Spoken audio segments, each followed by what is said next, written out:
അത് കണ്ടാൽ തന്നെ അറിയാം അത് ഫേക്ക് ഇത് എനിക്കറിയില്ല ആ കുട്ടി കണ്ടന്റ് ക്രിയേറ്റർ ആണെന്ന് ഞാൻ അറിഞ്ഞത് അങ്ങനെയാണെന്നല്ല. പക്ഷെ അത് കണ്ടാലറിയാം അതൊരു ഇപ്പോഴത്തെ ഒരു ട്രെൻഡായിരിക്കണം. അത് പെൺകുട്ടിയൊക്കെ എന്തെങ്കിലും ചെറിയൊരു ഇഷ്യൂ കിട്ടിക്കഴിഞ്ഞാൽ ഒരു തീം കിട്ടിക്കഴിഞ്ഞാൽ അവരെ മൈൻഡ് അതപ്പോൾ ചേഞ്ച് ആവാണ്. അത് വെച്ച് ഞങ്ങൾ റീച്ച് കിട്ടുമല്ലോ, ഇത്ര റീച്ച് കിട്ടുമല്ലോ. ഇപ്പോൾ ഇന്ന് രാവിലെ ജസ്റ്റ് ഒന്ന് നോക്കിയാൽ 2.3 മില്യൺ അവർക്ക് റീച്ച് കിട്ടിയത്. 2.3 മില്യൺ വ്യൂസാണ് കിട്ടിയത്. ഇല്ല അവനൊന്നും ഇല്ല എന്നോട് പറഞ്ഞു. അവന് എന്തെങ്കിലും അവൻ്റെ സംസാരത്തിൽ ഉപയോഗിച്ചുകൊണ്ട് ഞാൻ അറിയൂ. അവനെ എന്നോട് ഷെയർ ചെയ്തതിന് ഇത് കാര്യം. കാരണം ഞാനാണ് അവനെ അറിയിച്ചത് ഈ കാര്യം. ഫസ്റ്റ് ഞാൻ മെഞ്ഞാന്നിൻ്റെ വൈഫ് അവരിങ്ങനെ വീഡിയോയിൽ ഇങ്ങനെ കണ്ടിട്ട് അവർ ഇൻസ്റ്റാഗ്രാമിൽ നിന്ന് കണ്ടിട്ട് ഞാൻ ഈ ഇൻസ്റ്റാഗ്രാമൊന്നും ഞങ്ങളാരും നോക്കണമെന്നില്ല. അപ്പോൾ വൈഫ് ഇങ്ങനെ പറഞ്ഞിങ്ങനെ ദീപകണ്ഠ പോലത്തെ ഒരാളെ കണ്ടിക്കണ്, എന്താ സത്യം എന്താണെന്ന് വെച്ചിട്ട് അവനാവൂല, അങ്ങനത്തെ ഒരു ക്യാരക്ടർ അല്ല അവനങ്ങനത്തെ ഒരു ഇതിൽ നിൽക്കൂല. ഇത്രയും കാലം ഞാൻ അവൻ്റെ കൂടെ നടന്നിട്ട് ഞാൻ അനുഭവിച്ചിട്ടില്ല. ഞങ്ങൾ പോകാത്ത നാടുകളിൽ നമ്മളെല്ലാം അധിക ഏരിയകളിൽ ഒരുമിച്ച് പോകണ റിസോർട്ട് എടുക്കാൻ താമസിക്കുന്നതാണ്.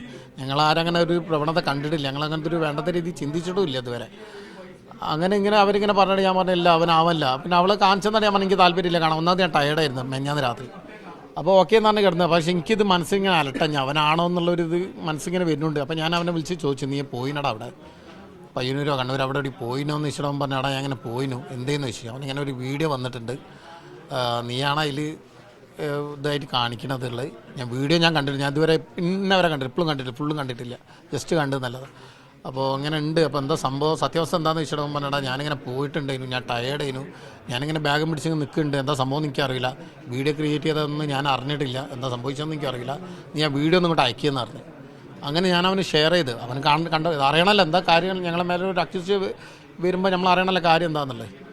അപ്പോൾ അവൻ ഇങ്ങനെ ജസ്റ്റ് ഇങ്ങനെ കണ്ടിട്ട് പറഞ്ഞത് നമുക്ക് കണ്ടാൽ എന്താ തോന്നണമെന്ന് ചോദിച്ചു. ഞാൻ പറഞ്ഞത് കണ്ടാൽ തന്നെ അറിയാം അത് ഫേക്ക് ഇത് എനിക്കറിയില്ല ആ കുട്ടി കണ്ടന്റ് ക്രിയേറ്റർ ആണെന്ന് ഞാൻ അറിഞ്ഞത് അങ്ങനെയാണെന്നല്ല. പക്ഷെ അത് കണ്ടാലറിയാം അതൊരു ഇപ്പോഴത്തെ ഒരു ട്രെൻഡായിരിക്കണം. അത് പെൺകുട്ടിയൊക്കെ എന്തെങ്കിലും ചെറിയൊരു ഇഷ്യൂ കിട്ടിക്കഴിഞ്ഞാൽ ഒരു തീം കിട്ടിക്കഴിഞ്ഞാൽ അവരെ മൈൻഡ് അതപ്പോൾ ചേഞ്ച് ആവാണ്.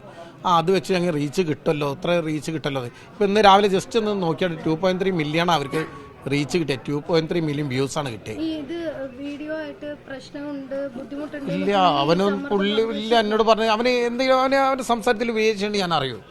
കാരണം ഞങ്ങളെന്ന് പറഞ്ഞാൽ അങ്ങനെ ഒരു ശരീരമായിട്ട് നടക്കുന്ന ആൾക്കാരാണ്. എല്ലാ വിഷയത്തിലും ഒരു ചെറിയൊരു വേരിയേഷൻ, അവൻ്റെ സൗണ്ടിലൊരു വേരിയേഷൻ എനിക്ക് മനസ്സിലാവും അവന് വിഷമമുണ്ട് എന്നുള്ളത്.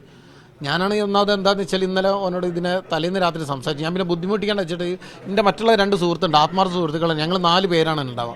ഈ 2 പേരെ പോലും ഞാൻ അറിയിച്ചിട്ടില്ല. ഒരാൾ ബാംഗ്ലൂരിൽ നിന്ന് അവർ വന്നുകൊണ്ടിരിക്കുന്നുണ്ട്. എൻ്റെ തൊട്ടടുത്തുള്ള അനു എന്ന് പറഞ്ഞൊരു സുഹൃത്തുണ്ട്, അവനെ വരെ ഞാൻ അറിയിച്ചില്ല. കാരണം ഈ വിഷയം ഇനി ചർച്ച ചെയ്തിട്ട് അവന് കൂടുതൽ വിഷമം ഉണ്ടാച്ചിട്ട് ഞാൻ അവന് മാത്രം അറിയാമെന്നുള്ളതിൽ. പിന്നെ ഇത് അറിയണ ഒരുപാട് ആൾക്കാർ എന്നെ വിളിച്ച് ചോദിച്ചാൽ ഞാൻ പറഞ്ഞാൽ അതൊന്നല്ല, അത് അവനൊന്നല്ല, ഫേക്കാണെന്ന് പറഞ്ഞ് ഞാൻ കൈ ഒഴിഞ്ഞത്.